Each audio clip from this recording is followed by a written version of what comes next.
Hey everyone, it's Sarah here. So I am here to do a little mini type refresh on my work bullet journal, or more specifically my next action list. So if you guys been watching my plan with me, is I'm kind of complaining about the next action list. I always had it in my work bullet journal. So my work bullet journal is where it will live. And I put it temporarily into my Hobonichi, and I liked it at first, but now I just don't like it because my planner is for execution and scheduling of the execution, and my work bullet journal is like how I figure out what I gotta execute.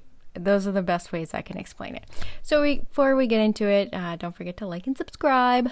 So we're getting into it now.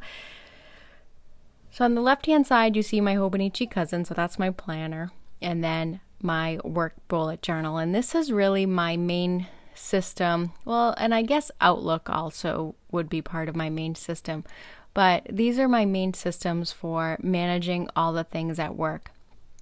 And I will have some stuff in my work bullet journal that's more like personal to-dos. But it just, for me, it's just a dumping ground of all the thoughts and the things and the how to figure everything out. So I've talked a lot about my work bullet journal and my productivity system, so I don't want to get into it, but I really wanted to just dive into this whole next action list. So it's been a while since I've used these next action stickers, and I want to bring them back. I like them. I don't really know why I stopped using them. I think I was just playing with my Cricut, so I got into different styles, but I still really like these, so I'm bringing them back, if you will.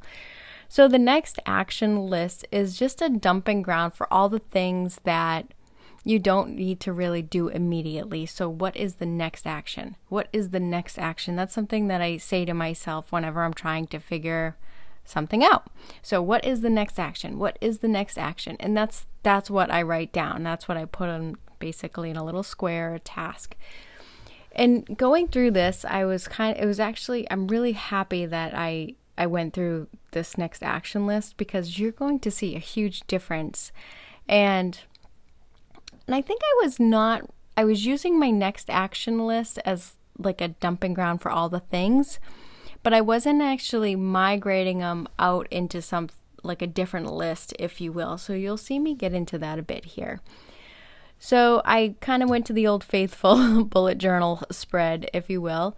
I really am not digging that dark gray, but I thought I grabbed my N45 and I grabbed, I don't know, a darker one. I don't know what I did with it now. Jeez, it was like 2 seconds ago. Anyhow, so I'm just jumping into it. I think I had, let me see, 1, 2, 3 full pages of next action in my Hobonichi Cousin. And y'all know those Hobonichi Cousin grids are really small, so there's a lot of next actions on there.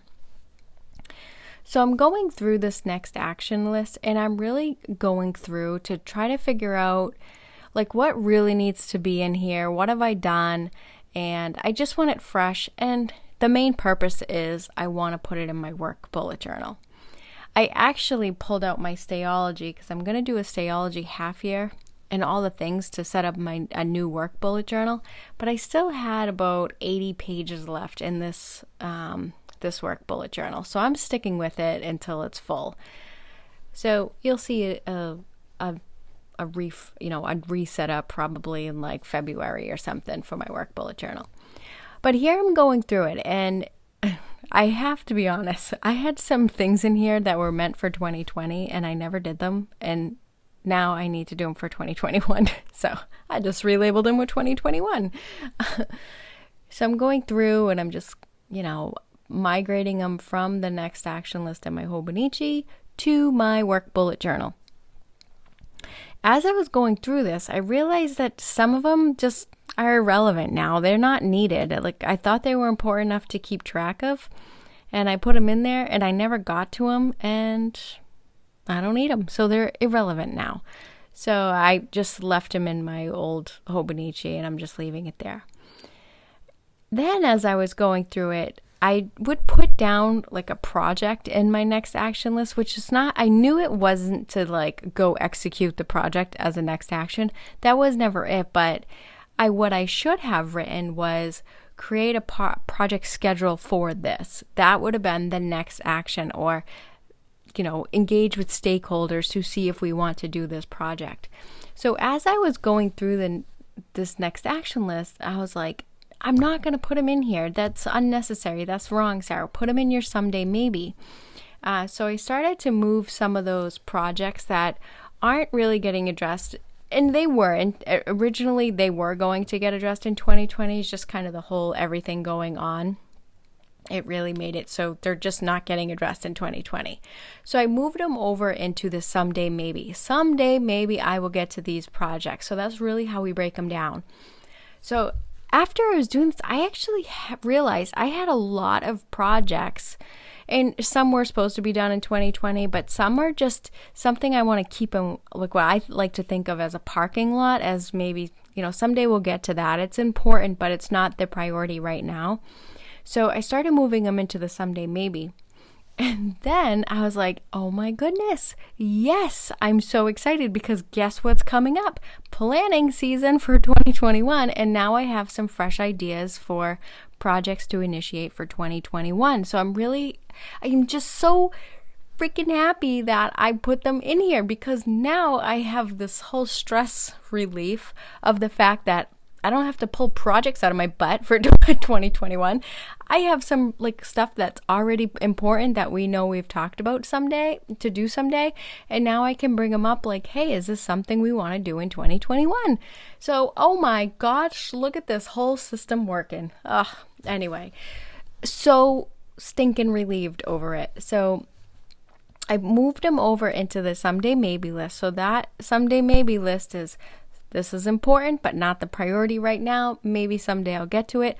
Or it really could just be a whim of an idea. And I've had in my personal someday maybe list, learn Spanish. I would love to learn Spanish. And someday I will learn Spanish. And I'm not going to take it out of that list because it is something I want to do. It's just not the priority right now. Or maybe it should be, frankly. I don't know. I just don't have the time to invest in it right now. So anyhow, here I am. I'm putting more in the someday maybe list. Just excited. So what I was really surprised to see at the end of all this is I went from 3 pages to 1 page of next actions. So I got rid of the stuff that I've already done, and I migrated some of the next actions I had in there that were really projects, and I moved them into the someday maybe. So now I have an idea of what I'm going to work on for 2021. Oh my gosh, I'm just like, I feel so ahead of the game. So thanks for watching, everyone. I hope you liked this. It's just a deep dive into the next action list on my work bullet journal. And thanks for watching, and leave any questions in the comments. And I'm curious, do you already know what your 2021 work goals are for next year? And how did you keep track of them? So talk soon. Bye.